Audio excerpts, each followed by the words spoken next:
ang mga kwento ng pag-ibig, kwento ng buhay, at kwento ng pag-asa dito sa Barangay Love Stories. Love Stories. Ang pagiging magulang ay isang seryosong trabaho.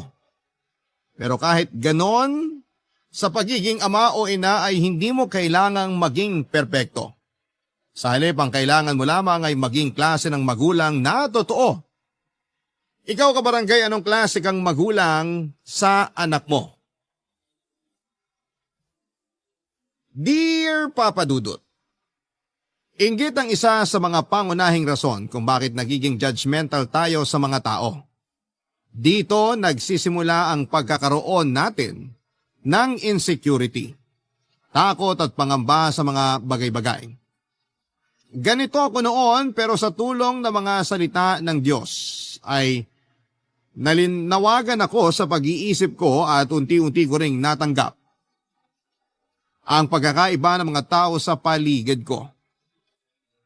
Ako nga pala si Sandro, 33 years old at isang ama.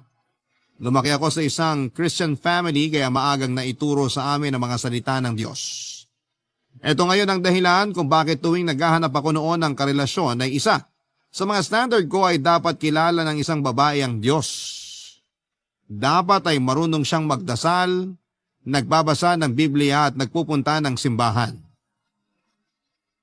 Sa panahon kasi ngayon ay mahirap nang makahanap ng ganong klase ng tao. Halos karamihan ay liberated na ang buhay at minsan ay nakakalimot na sa Panginoon. Ang iba nga ay hindi man lang magawang maglaan ng oras para makabisita sa church at magpasalamat para sa kanilang buhay. Mas importante sa kanila mga lakad nila sa labas kasama ang mga kaibigan o kung ano paman. Hindi ko naman po kinokondina ang ganong klase ng pamumuhay, Papa Dudut. Kung ano man ang gusto nilang gawin sa buhay nila ay wala na akong karapatan para manghimasok. Ang sa akin lang ay hindi silang nararapat para sa akin. Akala ko noon ay may hirapan ako sa paghahanap ng babaeng para sa akin. Hanggang 8 years ago ay isang babae ang nakilala ko na pasok sa ugaling hinahanap ko, Papa Dudut.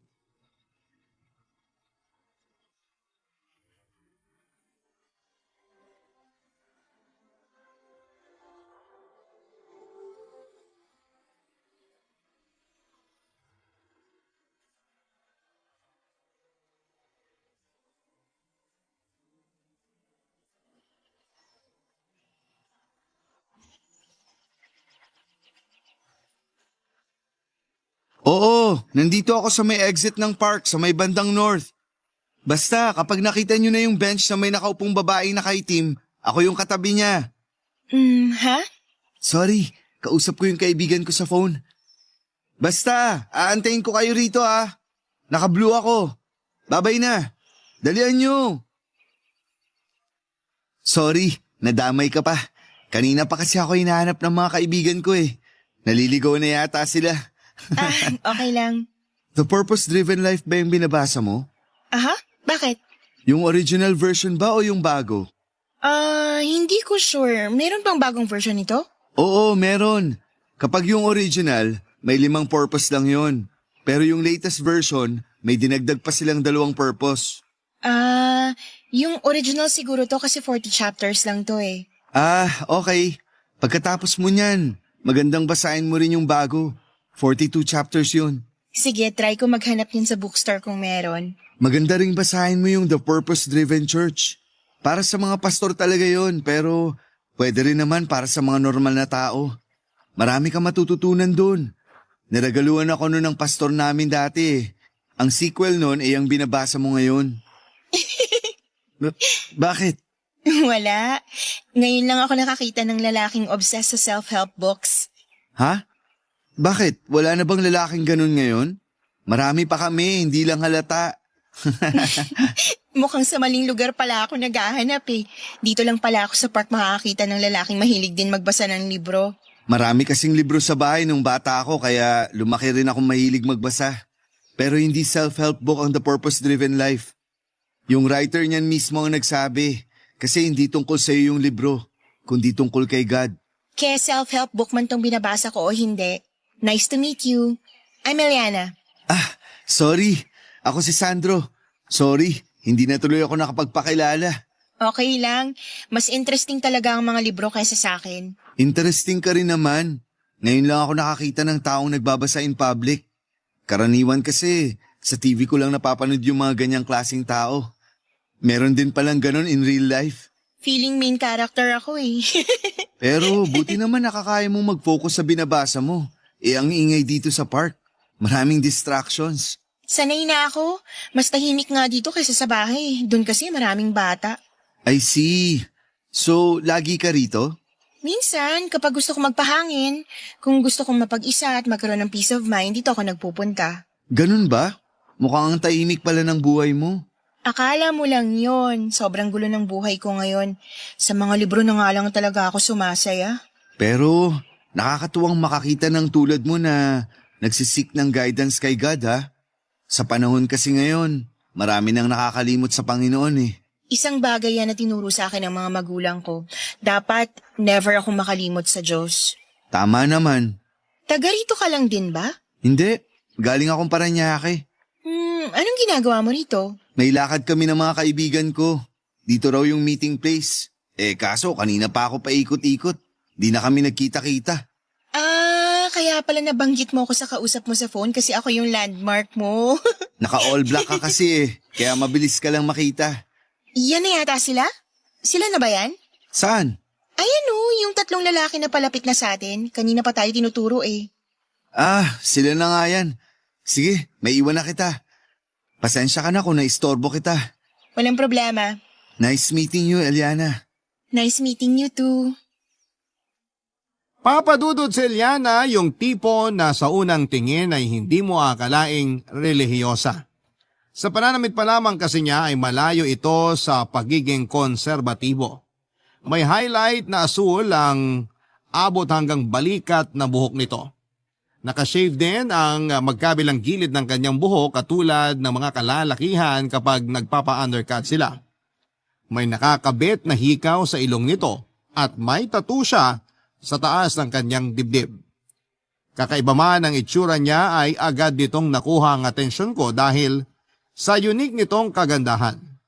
Sa park kung saan kami unang nagkita ay sa kanya agad napunta ang atensyon ko. Nakaupo lamang siya noon sa isang bench na parang walang pakialam sa mundo habang nagbabasa ng libro. Unique si Eliana, papadudot. Pero ang mas nagpa-unique pa sa kanya sa kabila ng self-expression na ipinapakita niya sa publiko ay malakas ang pananampalataya niya sa Panginoon. Agad akong naakit sa kakaiba niyang ugali sa puntong hinanap ko pa siya sa Facebook at doon ay nagpatuloy ang pag-uusap namin. Naging chatmates kami ng ilang buwan hanggang sa sinubukan ko siyang ligawan. Sinagot naman niya ako at matapos ang 2 taong relasyon namin, ay nakatanggap kami ng isang blessing.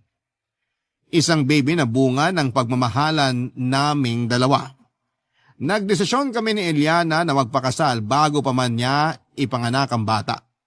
Pero dahil pareho pa kaming walang ipon noon ay sa civil wedding ang napag-usapan naming pag-iisang dibdib. Saka na lamang kami magkakaroon ng church wedding kapag nakaipon na kami ng pera.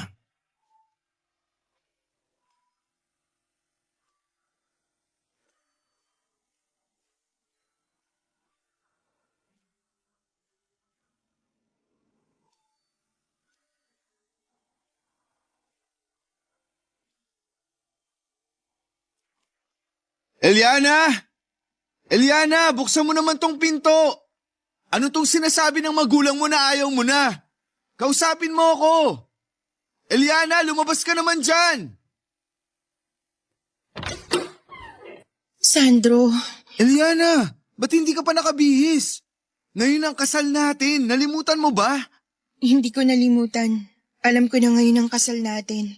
Ba't hindi ka pa bihis? Malilate na tayo. Nakausap mo na ba sina mama? Wala ba silang sinabi sa'yo? Nakausap ko na sila. Sinalubong nila ako sa labas. Ang sabi nila, may problema. Ayaw mo na raw. Anong ibig sabihin nun? Anong ayaw mo na? Ayoko nang magpakasal, Sandro. Ano? Ayaw mo na magpakasal? Bakit? Hindi pa ako ready. Hindi pa ako handang magpakasal sa'yo. Magkakaroon na tayo ng anak. Paano hindi ka pa ready? Alam ko. Pero pwede naman tayo magkaanak nang hindi nagpapakasal, diba? Pero bakit nga? Anong dahilan? Bakit hindi ka pa handa? Dun din naman tayo pupunta. Bakit pa natin patatagalin? Sandro, ayoko magpakasal sa'yo. Sa ngayon, ayoko pa. Ha? Anong pinagsasasabi mo? Sorry, pero parang masyado pa kasing maaga. Masyadong mabilis itong mga nangyayari. Paanong mabilis? Mahal mo naman ako, di ba? Oo, mahal kita, pero wala pa ako sa puntong gusto na kitang pakasalan. Paano ang bata? Hindi naman natin kailangan ng kasal para magpakamagulang sa anak natin eh. Pwede natin gawin yon kahit hindi tayo kasal. Pero importante ang kasal para sa isang pamilya. Sagrado ang pagpapakasal. At yun ang kailangan natin para mas mapagtibay pa ang pamilya natin. Alam ko naman yun, pero bigyan mo pa ako ng oras. Kailangan ko muna pag-isipan ng mabuti itong gagawin natin. Yun lang ang hiling ko sa'yo. Sana maintindihan mo. Para mo namang sinabi na ayaw mong makasal sa akin. Ang sakit nun, Eliana. Hindi naman sa ganun. Gusto ko lang naman masiguro itong nararamdaman ko sa'yo eh. Saan ka ba hindi sigurado? Bakit parang takot kang magpakasal sa akin? Hindi ko pa alam. Yun ang problema eh. Wala akong maisip na rason kung bakit. Basta ayoko pa. Gusto ko na kapag kinasal na ako, willing ako emotionally and mentally. Pero yung nangyayari ngayon, parang magpapakasal lang tayo dahil buntis ako eh. Magpapakasal tayo kasi mahal kita. Mahal mo rin naman ako, di ba? O baka naman pati yun, di ka rin sigurado. Mahal kita. Yun ang sinasabi ng puso ko ngayon. Pero kung hanggang kailan, yun ang hindi ko pa alam. I'm sorry. Ayoko lang talaga magpatali muna sa ngayon. Bata pa ako. Ayoko makagawa ng maling desisyon na pagsisisihan ko rin sa huli. Hindi ka magkakamali sa desisyon mo kung mahal mo talaga ako. Pero dahil sa mga sinabi mo, pati yata pagmamahal mo sa akin, hindi mo rin alam kung totoo. Please, Sandro, intindihin mo naman ako. Ay, kung yan ang gusto mo, sige, bibigyan kita ng oras para makapag-isip. Ayoko mapilitan ka sa ginagawa mo. Gusto ko rin naman na kusa mo akong pakasalan. Kaya kung hindi ka pa handa ngayon, hindi kita pipilitin. Maraming salamat at naintindihan mo ko. Aalis na ako. Kailangan ko na magbihis ng damit. Kailangan ko pang sabihan yung iba na hindi natuloy ang kasal natin. Sandro, sorry talaga. Maiwan na kita.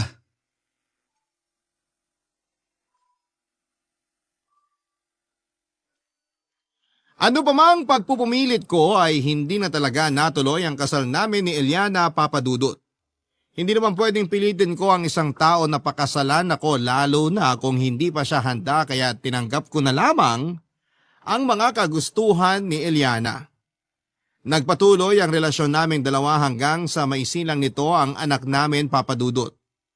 Isang cute na baby girl na pinangalanan naming Safia ang bata. Matapos manganak ay sa amin tumira si Eliana pero hindi rin po ito nagtagal. Matapos ang 5 buwan ay bumalik sa kanila si Eliana matapos siyang makipaghiwalay sa akin. Inamin niya, pati na rin sa pamilya ko na nawala na raw yung pagmamahal niya sa akin. Hindi na raw niya nakikita ang future niya na kasama ako. Yun din ang isa sa mga rason kung bakit ayaw niyang magpakasal sa akin noon, Papadudut. Ang sabi pa niya ay blessing daw ang pagkakaroon namin ng anak na hindi namin inaasahan, kaya thankful siya doon. Pero ang pagbuo namin ng isang pamilya na hindi raw niya nakikitang magiging masaya, yon ay pwede pa raw maiwasan. Papadudot, masakit po para sa akin ang ginawang yon ni Eliana. Sa puso't isipan ko, ay siya na talaga noon ang inaasahan kong mapapangasawa at makakasama ko sa panghabang buhay. Mahal ko siya ng sobra-sobra, pero nakakalungkot na hindi pala ganon kalalim ang pagmamahal niya sa akin. Sa huli ay pinakawalan ko rin siya. Hindi naman niya ipinagkait sa akin ang anak namin Papadudut. Nagdesisyon kaming dalawa na maging co-parent ni Sofia. Na kahit hiwalay man kaming magulang niya ay sabay naming siyang pinalaki at inalagaan. Barangay Love Stories. Barangay Love Stories. Papadudot dahil bata pa si Sofia ay automatic na napunta siya sa kanyang nanay. Kahit na ganoon ay naging maayos naman ang co-parenting setup namin ni Eliana. Tuwing weekdays ay nakay Eliana si Sofia at kapag weekends naman ay nasa bahay namin siya. Kapag birthday naman ng bata ay salitan kaming dalawa. Noong first birthday at binyag nito ay naganap ang selebrasyon sa isang malaking venue. Noong second birthday ng bata ay sa bahay ni Eliana ito nangyari at sa amin naman nag-celebrate si Sofia ng third birthday niya. Pagsapit ng Pasko ay kasama namin ang anak ko samantalang sa New Year naman sila magkasama ng kanyang ina. Masasabi kong healthy ang naging relasyon namin ni Eliana kahit na hiwalay na kami papadudot. Kahit papaano hindi naman namin ipinaparamdam sa bata na wala siyang magulang. Hindi namin siya pinabayaan at nilunod namin siya sa pagmamahal at pag-aalaga. Dumaan ang mga taon na gano'n ang setup ng pamilya namin. Nang mga panahong yun ay wala na talaga kaming nararamdaman ni Eliana para sa isa't isa. Naging matalik na magkaibigan na lamang kaming dalawa at sa katunayan ay sa akin pa nga humihingi ng love advice noon si Eliana noong nagkaroon siya ng bagong lalaki sa buhay niya.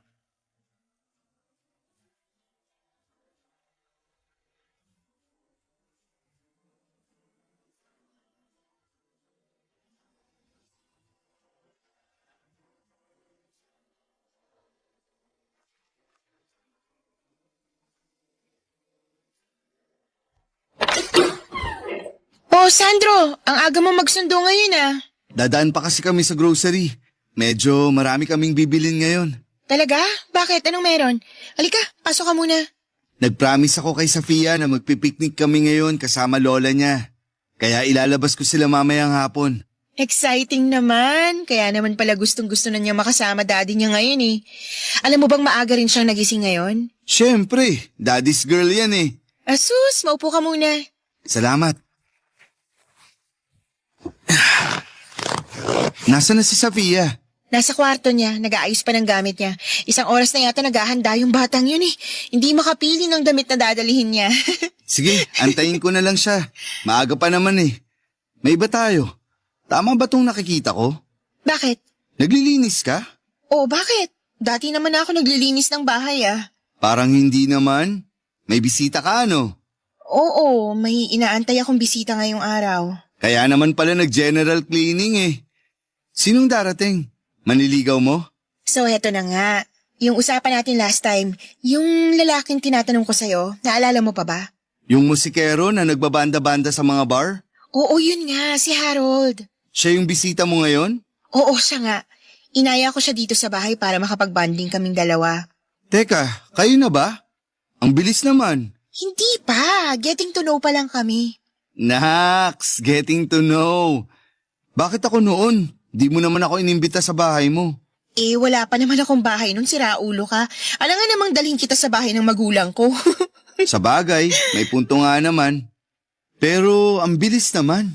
Kailan lang nung nagtatanong ka sa akin ng opinion ko tapos ngayon, inimbita mo na agad dito sa bahay mo? Ganito kasi yun. Di ba nga nagtanong ako sa'yo kung ano yung mga signs na nagkakagusto sa'yo yung isang lalaki? Oo, madami akong binanggit na example sa'yo. Halos lahat ng yun nakita ko kay Harold. Alam mo kung anong ginawa ko? Ano? Kinonfront ko siya kung may gusto ba siya sa akin o wala. Lah, ang desperada naman ang dating mo nun. Ay nako, matanda na ako para magpakipot pa, no? Tsaka hindi naman bagay sa akin magpa-tweetams. Gusto ko siya eh, so kung gusto niya ako, edi push na agad tayo sa ligawan portion. Ba't pa namin patatagalin? Ang laki na talaga ng ipinagbago mo.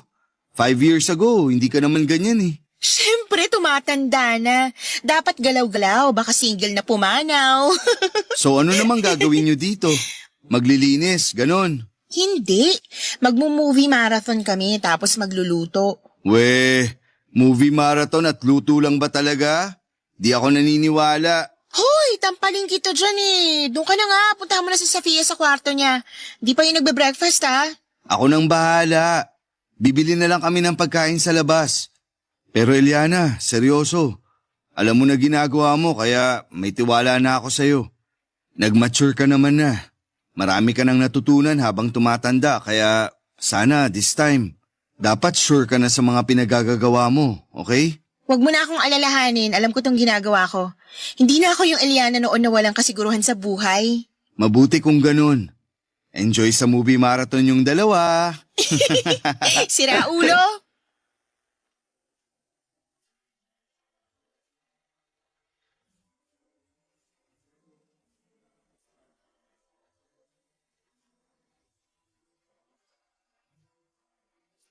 Papadudot nung nagsimulang mag-aral si Sofia, ay ipinasok namin siya sa isang private preschool na pinamamahalaan ng church namin. Gusto ko kasi na habang bata pa si Sofia, ay matutunan na nito ang mga aral sa Biblia at makilala na niya ang Diyos. Pumayag naman si Eliana sa gusto ko, Papadudot. Maganda ang paaralan na yon dahil doon din ako nagtapos ng nursery at kindergarten. Noong mga panahon na yon ay nakahanap na rin si Eliana ng panibagong pag-ibig.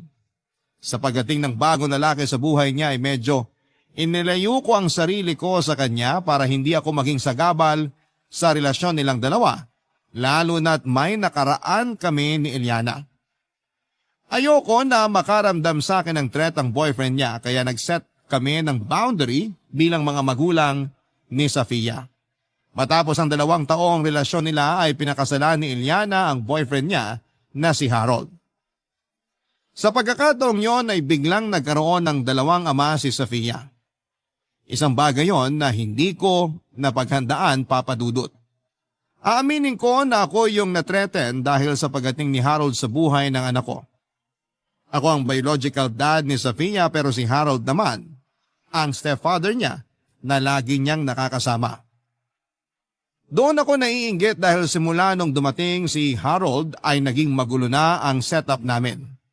May pagkakataon noon na hindi na nasusunod ang schedule namin ni Eliana dahil tuwing weekends na dapat ay nasa akin si Sofia ay lagi silang nasa labas para daw magkaroon sila ng family bonding. Biglang feeling ko ay na-left out ako, Papadudot, at pakiramdam ko ay naitsapwera na lamang ako sa buhay ng anak ko.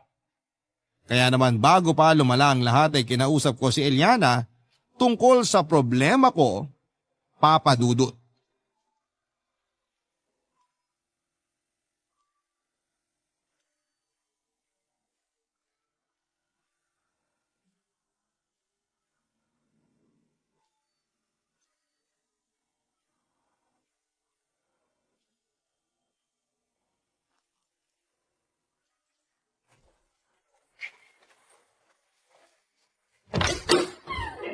Sandro? Anong ginagawa mo rito? Hindi mo ba na-receive yung message ko? Anong message? Wala akong natatanggap na message. Sabado ngayon. Nandito ako para kunin si Sofia. Hala, nag-message ako sa iyo kagabi. Nagpaalam ako na lalabas kami nila Harold ngayon at isasama namin si Sofia. Ano? Sa akin siya dapat ngayon ah. Nag-promise kasi kami na dadalhin namin siya sa theme park kasi maganda yung grades niya. Eliana naman. 2 araw na nga lang ang meron ako sa anak ko, babawasan niyo pa? Sorry na, sinabihan naman kita kagabi. Akala ko okay lang kasi hindi ka nag-reply. Hindi ako nag-reply kasi wala nga ako na-receive na message. Ano ba naman yan, Eliana? Pasensya na talaga. Hindi pwede yan. Kukunin ko ang anak ko. Nasaan na siya? Sandali lang. Ganito na lang, sa Lunes, Sunday tsaka Monday, sa'yo titira si Sofia. Okay lang ba yon? Hindi okay yun. May trabaho ako sa Lunes. Sinong titingin sa bata? Tsaka may klase siya. Sabado at Linggo ang napag-usapan natin. Kaya yun ang dapat na masunod. Ilabas mo na si Sofia. Huwag ka namang selfish, Sandro. Inaabangan ni Sofia tong araw na to eh. Excited na nga siyang umalis. Huwag ka namang killjoy. Ako pa ngayon yung killjoy? Ikaw tong hindi sumusunod sa usapan natin? Ibibigay ko na nga siya sa'yo sa Lunes eh. Ayaw mo ba yun? Pati Martes na rin kung gusto mo. So ganito na ngayon ang sistema natin. Wala nang schedule. Kung kailan mo gustong kunin yung bata, kukunin mo na lang basta. Okay, sige. Oo, mali ko na hindi ko sinabi sa'yo to ng mas maaga. Sorry. Pero pagbigyan mo na yung bata kahit ngayon lang. Sige na, kunin niyo na si Safia. Pero hindi ako aalis dito hanggat hindi natin to naaayos. Naaayos ang alin. Ito, kada may ganap kayo, ako na lang lagi yung mag-a-adjust. Hindi pwede yun. Ako na nga yung limitado ang oras dito kasama yung anak ko. Ako pagugulangan nyo? O sige, ganito na lang. MWF sa akin si Safia tapos TTHS sa'yo naman siya. E paano yung linggo? Siyempre sa akin siya, ako yung nanay eh. At bakit naman sa'yo? Aangal ka pa ba? Eh mas dumami na nga yung araw mo kasama si Safia. Dati Sabado, Linggo lang. Ngayon Martes, Huwebes at Sabado ka na. Choosy ka pa? Hati tayo sa linggo. La, seryoso? Ayaw mo pa ipabigay? Tumatanda na si Safia. Gusto kong makasama ang anak ko bago siya maging cold na teenager. O sige, total manggagaling siya sa'yo ng Sabado, sa'yo na rin yung Linggo ng umaga. Akin yung Linggo ng gabi hanggang Lunes. Ayos na ba yon? Yan, dapat ganyan, para fair. Ang dami mong alam. Ano, okay na? Pwede na namin kunin si Safia ngayon. Oo, okay na. Mag-ingat kayo sa pupuntahan nyo. Ingat ka rin pa uwi. Teka, sandali lang. Ano? Kailan magsisimula yung bagong schedule natin? Ano? Pati ba naman yan? Next week. Okay? Goods na ba? Mabuti na yung sigurado. Okay na ako sa next week. Sige na, paliliguan ko pa si Safia. Sandali! Ano na naman, Sandro? Sinasayang mo oras ko eh. Magpapakita lang ako saglit sa anak ko. Galit agad? Nandito na ako. Alangan namang di ko siya kumustahin. Halika na, pumasok ka na. Kumain ka na ba? Hindi pa nga eh. Sumabay ka na rin sa amin.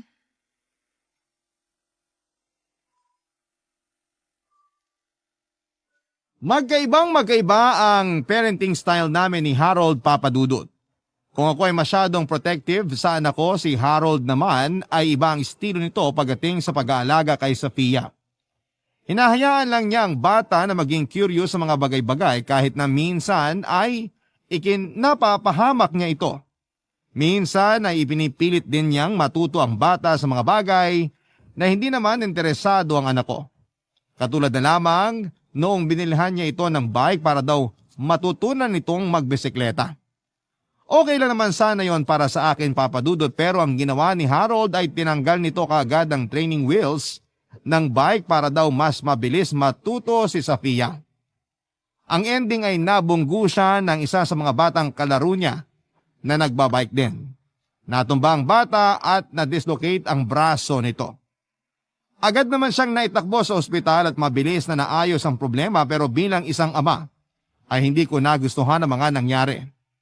Ang nakakainis pa, Papadudot, ay tuwing ino-open ko kay Eliana ang mga bagay na napapansin ko ay nagagalit siya sa akin. Mas kinakampihan niya ang asawa niya na naiintindihan ko naman, kaso nga lang ay hindi man lang niya buksan ang isipan niya para maintindihan din ito kung ano ang pinupunto ko. Hanggat maaari ay ayoko sanang mag-away kami ni Eliana dahil hindi na nga maganda para kay Safia na hiwalay ang magulang niya. Mas lalong hindi maganda na magkaaway pa kami. Kaya mas nilawakan ko na lamang ang pag-iisip ko, Papadudot, para mas maayos ang maging pag-uusap namin ni na Eliana at Harold. Barangay Love Stories. Barangay Love Stories. Papadudot, as expected ay mas pinaboran pa rin ni Eliana ang asawa niya kahit na may point naman ako sa pinaglalaban ko. Ayon sa kanya ay mas maganda raw na habang bata pa ay matuto na sa maraming bagay si Safia para sa paglaki nito ay hindi siya mabigla. Hindi raw dapat siya bine-baby. Kailangan niyang madapa para matutong bumangon na mag-isa. Pero para sa akin naman, Papadudot, ay hindi magandang estilo yon ang pagpapalaki sa bata. Dapat ay hayaan natin silang kusang matuto sa mga bagay kung saan sila interesado. Mas maganda na panahon mismo ang magbigay aral sa bata kesa ipinagpipilitan natin sa kanila ang bagay na hindi naman nila gusto. Katulad na lamang sa pagbabike. Hindi mahilig sa labas si Safia. Mas gusto niyang manatili sa loob ng bahay para maglaro, magbasa o magdrawing. Ang naging rason ni Eliana kung bakit pinipilit niyang lumabas si Safia ay para lumakas daw ang resistensya nito. Kailangan niyang madungisan at masugatan para mas lumakas ang pangangatawan nito. Mas maganda rin daw yon para magkaroon siya ng kaibigan. Isa pa ay mahaba-haba ang bakasyon nila. Kaya sa halip na nasa loob ng bahay at babad sa cellphone, ay ginagawa nila ito ng paraan para makapaglaro siya sa labas. Doon ako nagkaroon ng isang magandang ideya. Total ay bakasyon naman ay naisip kong i-enroll si Safia sa Vacation Church School or VCS ng aming church, Papa Dudut. Kahit papaano, ay pinagbigyan naman nila ako sa hiling kong ipasok si Safia sa VCS.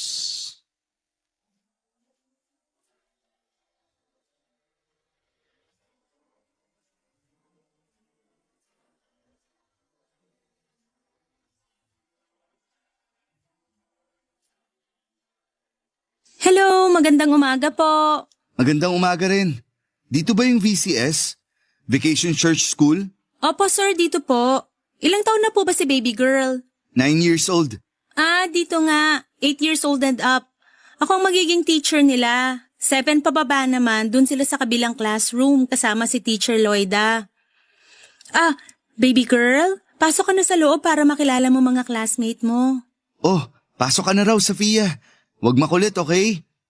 Oh, tingnan mo. Di man lang marunong magpaalam. Mga bata talaga ngayon. Excited lang po siguro. Ikaw yung magiging teacher nila? Yes po, ako nga po. Pakibantayan na lang siya ha. Tahimik lang yan karaniwan, pero kapag nakahanap ng makulit na kalaro, lumalabas din yung pagkamakulit niya. Huwag kang matakot na pagalitan siya kapag nagkataon. Sige po, wag po kayong mag-alala. Safe po sila rito. Ano nga ulit pangalan mo? Michi po. Ako naman si Sandro. Nice to meet you po. Preschool teacher ka rin ba dito? Parang ngayon lang kita nakita. Nag-aral kasi dati dito si Safia, kaya kilala ko na yung mga teachers dito. Si Teacher Loida, nursery teacher yun ni Safia. Opo, bago lang. Pero matagal na rin akong teacher. Sa ibang church nga lang. Ah, so same religion ba tayo? Parang gano'n na nga po. Baka kilala niyo po yung father ko. Pastor po siya. Siya actually yung bagong papalit dito. Magpapalit na naman ba ng pastor? Opo, next month. Anong pangalan ng father mo? Pastor June. Baka po kilala niyo siya. Si Pastor Jun yung mestizo na matangkad? Tama ba? Siya nga po. Tatay ko siya. Oo, naaalala ko na siya. Naging pastor na siya dati rito eh. Bata pa ako nun sa pagkakaalala ko.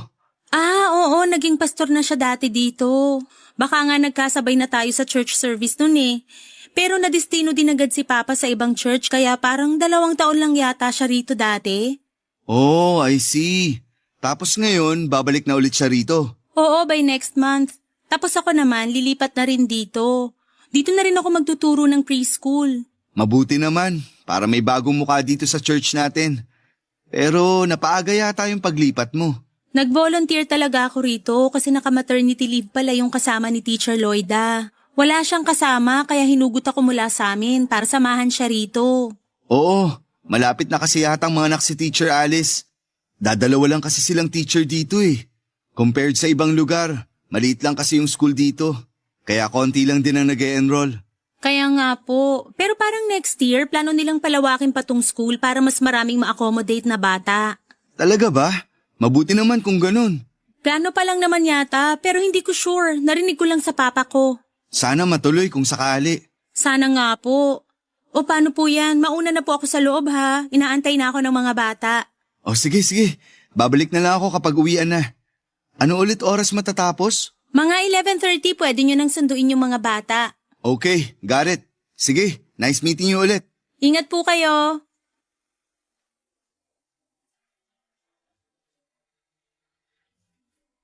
Papadudot nakapagtapos si Michi sa kursong Bachelor of Elementary Education, major in Preschool Education. Simula noon ay isa na siya sa mga naging teacher ng preschool na ipinatayo ng church namin. Maraming branch ang church namin, Papadudot, at sa bawat church ay may sarili silang preschool. Galing pa sa ibang lugar si Michi pero magkapareho kami ng religion. May isa siyang kapatid na lalaki na nagtatrabaho naman bilang marino. Malit na babae lamang siya, sweet siya at mahiyain. May pagkakahawig siya kay Shaira Diaz na laging mapungay ang mga mata. Siyang naging teacher ni Safia sa isang linggong VCS nila. Sobrang saya ng anak ko noon dahil muli niyang nakita ang mga dati niyang kaklase at nagkaroon pa siya ng mga bagong kaibigan. Pero ang pinakamahalaga sa lahat ay nagkaroon siya ng pagkakataong aralin ang mga istorya sa Biblia. Yun ang goal ng Vacation Church School, Papa Dudut. Ginagawa ito taon-taon para mapagpatibay ang pananampalataya ng mga bata sa Panginoon. Maliban doon ay naghihinang din ito ng creativity nila dahil binibigyan sila ng sapat na panahon para sa creative skills nila. Half day lang ang VCS mula sa bahay nila Eliana ay sinusundo ko si Safia ng alas 7 ng umaga para dalhin sa church namin at saka ko siya binabalikan kapag lunch break ko na sa trabaho. Kasabay ng isang linggong pag-aaral ni Safia sa mga salita ng Diyos ay nagkaroon naman ako ng pagkakataong makilala ang teacher niyang si Michi, Papa Dudut.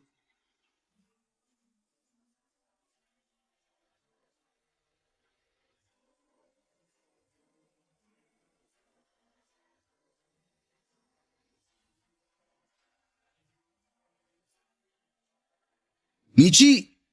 Oh, Sandro, nandiyan ka na pala. Nasa loob si Safia, nakikipaglaro pa sa mga classmate niya. Sandali, tatawagin ko lang Huwag siya. na muna. Hayaan mo na muna siyang makipaglaro. Total, last day na nila ngayon. Ah, okay, sige. Ay, nakakalungkot kasi last day na ngayon ng VCS. Isang linggo lang kaming nagkasama ng mga bata pero napamahal na agad sila sa akin. Mamimiss ko sila. Pero may graduation pa naman sila bukas, di ba?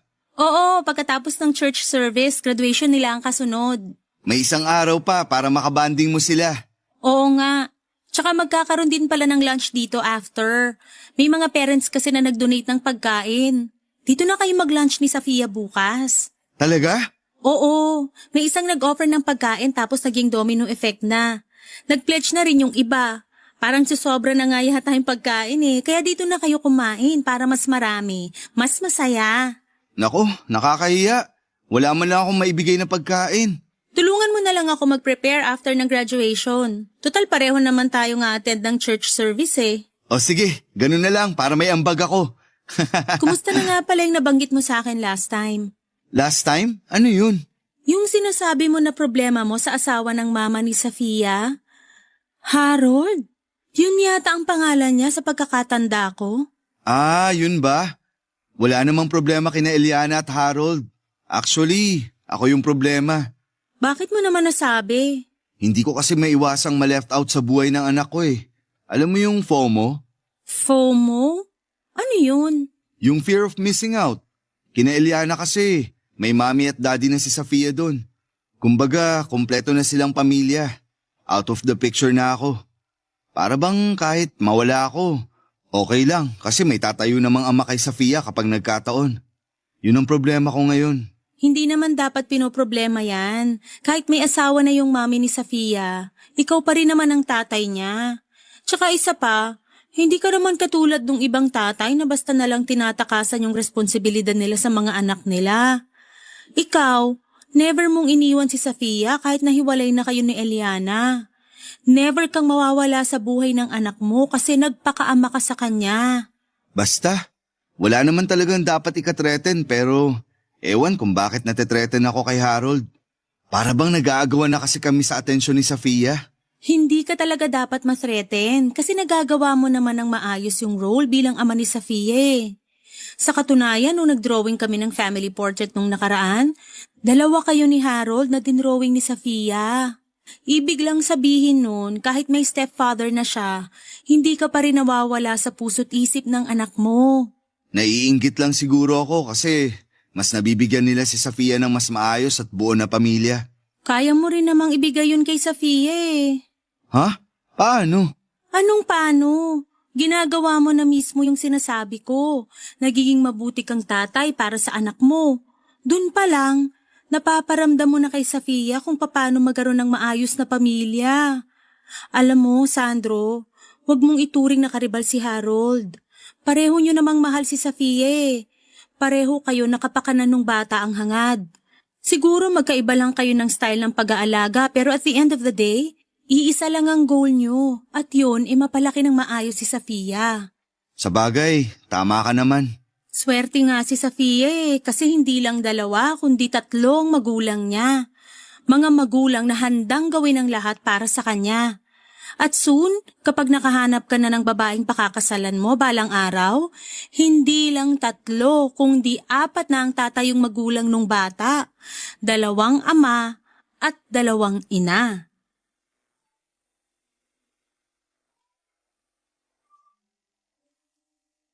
Papa Dudut, hindi nagtagal ay nagkatotoo nga ang mga sinabi sa akin ni Michi at naging 4 ang mga magulang ni Safia. Maliban sa amin ni Eliana na biological parents nito ay nagkaroon din siya ng mga step-parents, si Harold at saka walang iba kundi si Michi. Kung paano kami nagkatuluyan ni Michi ay nagsimula ang lahat nung natapos ang VCS nila ni Safia. Nagkaroon na kami noon ng bagong pastor sa church namin at eto nga ang tatay ni Michi. Dahil doon ay mas naging close pa kaming 2 ni Michi at mas tumibay ang pagsasama namin dahil sabay kaming nagsisilbi sa church namin. Sa mga sumunod na buwan ay unti-unti na akong na-develop ang feelings ko para sa kanya hanggang sa sinubukan ko siyang ligawan. Nagkaroon kami ng 3 taong relasyon bago namin naisipang magpakasal na. Makalipas ang 1 taon ay nagkaroon kami ng sariling anak. Papa Dudut, 13 years old na ngayon si Safia at may 3 na siyang nakababatang kapatid. Ang anak namin ni Michi na si Miggy at ang 2 anak naman ni Eliana at Harold. Sa tulong ni Michi ay unti-unti ko ring natanggap na hindi ko kontrol ang buhay ni Safia. Ganon din na hindi ko kontrol ang pagpapalaki sa kanya ng iba pa niyang mga magulang. Ang ginawa ko na lamang ay mas nilawakan ko pa ang pag-iisip ko at sinubukang makipagtulungan kina Eliana at Harold para maipagpatuloy namin ang maayos na pagpapalaki kay Safia. Dito na po nagtatapos ang aking kwento, Papa Dudut. To God be the glory, ang inyong forever kapuso at kabarangay, Sandro. Nagustuhan ng iyong napakinggan? Ituloy yan via live stream sa www.gmanetwork.com/radio. Barangay LS 97.1 Forever.